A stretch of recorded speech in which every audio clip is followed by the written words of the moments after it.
আজকে নির্বাচন কমিশনার নির্বাচনী রোডম্যাপ ঘোষণা করলো, সেই ক্ষেত্রে এনসিপি এই নির্বাচনে যাবে কিনা? আচ্ছা, প্রথমেই কথা হচ্ছে বাংলাদেশের মানুষ বিগত 15 থেকে 16 বছর ভোটাধিকার থেকে বঞ্চিত। তো আমরা আশা করছি একটি সুষ্ঠু নির্বাচনের, কিন্তু বিগত মুজিববাদ সংবিধানকে ছুঁড়ে ফেলে জুলাই বিপ্লবের মাধ্যমে যেহেতু নতুন বাংলাদেশ বিনির্মাণের স্বপ্ন আমরা দেখছি, তাই গণপরিষদ নির্বাচনের মাধ্যমে একটি নতুন সংবিধান প্রণয়ন করে বাংলাদেশকে এগিয়ে নিয়ে যেতে চাই।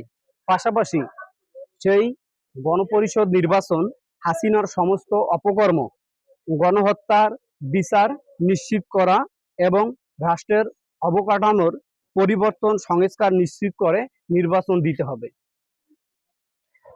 তবে জুলাই সনদ বাস্তবায়ন, খুনি হাসিনা ও আওয়ামী লীগের বিচার নিশ্চিতকরণ এবং সংস্কার না হওয়া আগ পর্যন্ত বাংলাদেশে কোনো নির্বাচন হবে না। তার মানে যে আপনারা আগামী নির্বাচনের যে প্রস্তুতি নিচ্ছে, এই নির্বাচনে আমরা বয়কট। আমরা ওই নির্বাচনকে সমর্থন করব যে নির্বাচন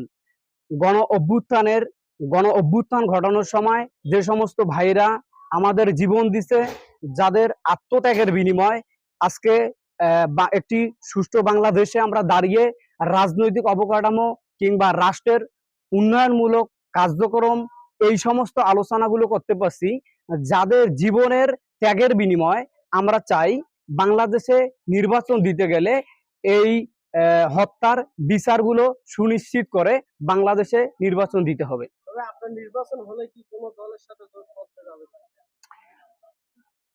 আমরা নির্বাচন হলে একটু কষ্ট করে রিভেক করবেন প্লিজ। যদি নির্বাচনে যান, হ্যাঁ, কোনো দলের সাথে জোটবদ্ধভাবে নির্বাচনে যাবেন?